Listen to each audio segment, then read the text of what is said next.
galerinha, tudo bom com vocês? Espero que todos estejam em paz. Então vamos lá, na nossa aula de hoje nós iremos discutir a origem dos continentes. Vamos ver algumas teorias que explicam como eles se originaram, vamos ver as forças endógenas que formam o relevo, bem como as forças exógenas que modelam esse relevo. Para iniciarmos e entendermos um pouco a origem dos continentes, a gente começa com a primeira teoria, que é chamada de deriva dos continentes. Ela foi defendida pelo meteorologista alemão Alfred Wegener. Ele disse que há 200 milhões de anos existia um único continente chamado de Pangeia. E ele partiu de algumas evidências. Quais eram essas? A semelhança no litoral da África e América, a semelhança entre as rochas que tinham na América e na África, bem como a semelhança entre a fauna e a flora da América e África. A partir dessas evidências e hipóteses, ele chegou a essa conclusão que existia um único continente chamado de Pangeia. E assim, ele disse que as linhas da costa de alguns continentes se encaixavam perfeitamente. Vamos ver aqui a costa africana com a da América. Vocês vão ver que há um encaixe perfeito entre essa costa da África com a América. Essa foi uma das evidências. Outra evidência é que animais e vegetação que tinha aqui, tanto na América como na África, eram semelhantes. Aqui na Antártica e na Austrália. Então ele partiu dessas evidências para chegar à conclusão que existia esse único continente chamado de Pangeia. E aqui a gente vai ver uma imagem que mostra a evolução e a separação desses continentes. A Pangeia aqui era na época paleozoica. Na era mesozoica começou a se separar, criando dois continentes chamados de Laurásia e Gondwana. Aqui foi se separando mais no Jurássico. No Cretáceo foi se separando até chegarmos aos nossos dias atuais e vermos esses continentes separados uns dos outros.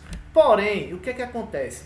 Wegener, ele partiu de evidências, como o encaixe perfeito dos continentes, semelhança das rochas, porém ele não explicou como esses continentes se afastavam. E assim, como ele não explicou, a sua teoria ela caiu no esquecimento.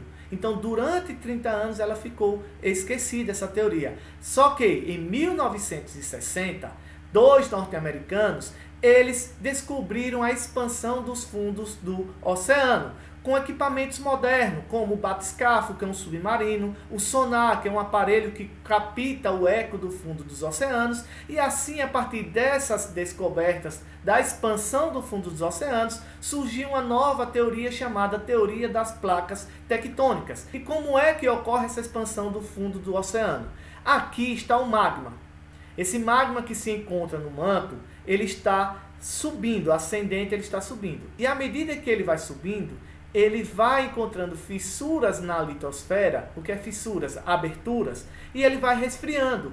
Quando ele entra em contato com a água e se resfria, ele se solidifica, formando uma crosta. E essa crosta vai fazendo o quê? Vai fazendo com que o fundo do oceano vá se afastando.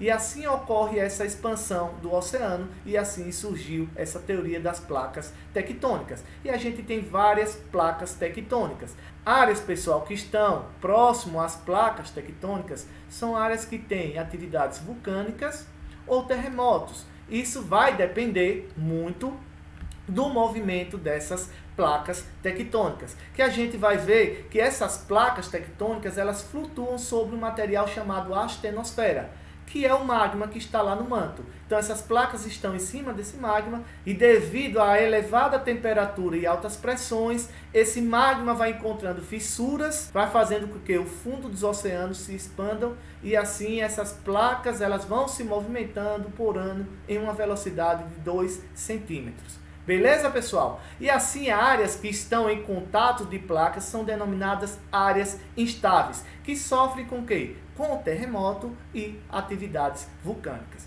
E aqui a gente viu um pouquinho as duas teorias que explicam a origem dos continentes. A teoria da deriva continental e a teoria das placas tectônicas. Então a gente vai ver agora as forças endógenas. O que são forças endógenas? As forças internas da Terra. E essas forças endógenas, elas vão criando limite de placas. E esses limites de placas, o primeiro é chamado de convergente. que são limites de placa convergente? Quando as placas elas se encontram e colidem, como a imagem aqui, ó. Uma vai de encontro à outra e elas se chocam, essas placas, e assim a gente chama esse limite de placa de placas convergentes. Essas placas elas podem ocorrer o encontro de placas tectônicas oceânicas com a continental. Por exemplo, aqui, ó, essas placas tectônicas oceânicas, ela é mais fina, porém mais densa. Quando ela se choca com a placa continental, essa placa oceânica ela vai afundar para o manto e assim vai formar o que chamam fossas abissais, que são as áreas mais profundas do oceano, como mostra aqui essa imagem. Certo, pessoal? Então, as fossas oceânicas, elas surgem a partir de quê? Do limite de placas convergentes entre uma placa oceânica e uma placa continental. No Peru e Chile, a gente encontra nessa região fossas abissais. Beleza? E assim a gente vai ter também o encontro de duas placas oceânicas. Quando duas placas oceânicas se encontram, vão formar os arcos vulcânicos lá no fundo do oceano, como mostra aqui a imagem. Beleza? Já o encontro de duas placas continentais, elas vão formar, a partir desse encontro, cordilheiras de montanhas. A partir desse encontro dessas placas, vão surgindo as cadeias montanhosas. O exemplo disso é a cadeia do Himalaia, como a gente vê aqui nessa imagem. E assim a gente vai ver também os limites divergentes. E o que significa esses limites divergentes? Quando cristas em expansão ou margem construtivas, essas placas elas vão se afastando uma da outra. Essa placa está indo em uma direção e essa outra vai em outra direção. E esse magma que está aqui no manto vai fazendo o quê? Vai subindo e nessas regiões acontecem atividades vulcânicas e o afastamento dessas placas tectônicas. Beleza, pessoal? E outro limite vai ser limite transformantes ou conservativos. Aqui vai ocorrer que essas placas elas começam a deslizar horizontalmente uma do lado da outra. Como mostra essa imagem aqui, ó. Uma placa vem em uma direção e essa outra placa vai em outra direção. E eles ficam nesse movimento, ó, deslizando uma na outra. Esse movimento aqui, transformante e conservativo, não há destruição nem formam novas crostas terrestres. E assim a gente tem a maior falha de limite de placas transformantes ou conservativos, que é a falha de San Andreas, nos Estados Unidos. Aqui são duas placas continentais. E essas placas elas fazem esse movimento transformante. Uma vai em uma direção e outra vai em outra direção. E a partir do momento que tem altas pressões nessas áreas aqui, podem ocorrer terremotos. Agora nós vamos analisar as forças exógenas. As forças exógenas são forças externas que modelam o relevo através da água, do vento, da temperatura, e assim a gente vai ver o intemperismo. E o que é o intemperismo? Um conjunto de processos físicos, químicos e biológicos que atuam na desagregação ou decomposição das rochas expostas. Então essas rochas elas estão expostas, sofrendo com altas temperaturas, com a ação da chuva, com a ação também de quê? De agentes biológicos que vão fazendo com que essa rocha ela se decomponha ou desagregue. E existem três tipos de intemperismo: o intemperismo físico, químico e biológico. A gente vai ver agora o intemperismo físico, que também pode ser chamado de intemperismo mecânico. Ele ocorre pela variação de temperatura e pressão, provocando a dilatação e contração dos minerais das rochas. Como assim? A rocha está exposta e recebendo muito calor. Então, quando está recebendo muito calor, os seus minerais vão fazer o quê? Se expandir, vão dilatar esses minerais. Quando esfria essa rocha, esses minerais vão contrair. E esse movimento de dilatação e contração vai fazendo com que essa rocha desagregue, ela se separe. Como a gente vai ver aqui nessa imagem, ela vai criando fissuras, aberturas, vão se quebrando essas rochas. Porque elas se quebram devido à variação de temperatura e pressão, através do intemperismo físico. Porém, existe também o intemperismo químico, que ocorre pela ação da água das chuvas que se infiltra e percolam as rochas.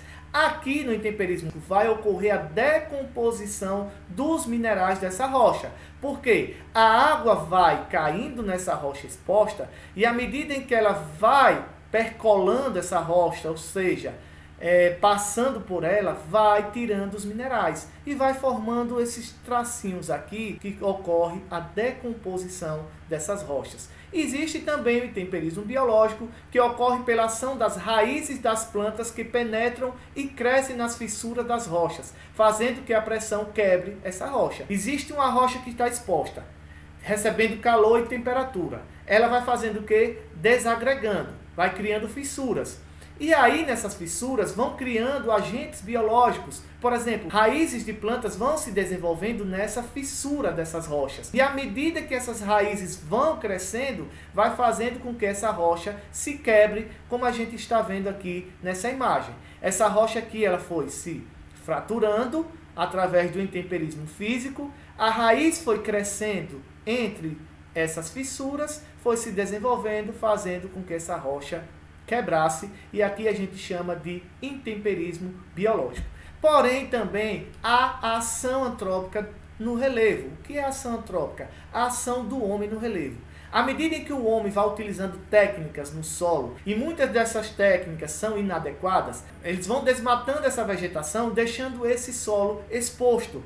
À medida em que esse solo vai ficando exposto e recebe a ação da água, vai criando ravinas, vossorocas. A ravina nada mais é do que a formação de pequenas fissuras no solo pelo escoamento das águas da chuva em áreas desmatadas. Essas áreas desmatadas pela ação antrópica no relevo. E ela vai fazendo o quê? Ravinas são isso aqui. Quando vocês encontrarem solos que tem essa fissura, esse pequeno canal que não é profundo, e a partir da ação da água da chuva vai ocorrendo esse processo de erosão e formando as ravinas. Já a vossoroca é enormes valas que cortam o solo formando paredes íngremes, como aqui, ó.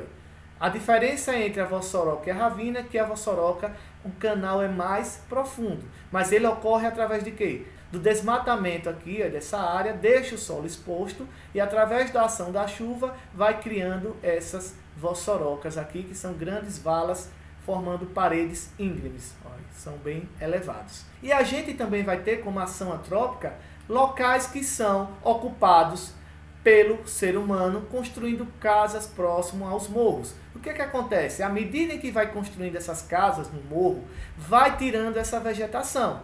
Quando tira essa vegetação, esse solo fica exposto. E à medida que vai chovendo, esse solo é raso, ele vai ficando encharcado e pesado. E assim vai ocorrer a força da gravidade. Esse solo pesado, encharcado, vai fazer o quê? Deslizar, criando os deslizamentos de terra. Essa é outra forma da ação antrópica no relevo. E assim, galerinha, nessa aula de hoje a gente viu um pouco o quê? A origem dos continentes, a teoria da deriva continental, a teoria das placas tectônicas. Vimos também os limites de placas convergentes, divergentes, transformantes, bem como as forças exógenas com intemperismo físico, químico, biológico. Desse modo, galerinha, a gente fica por aqui. Utilizem a aula, leiam os textos, fiquem em paz e um abraço a todos.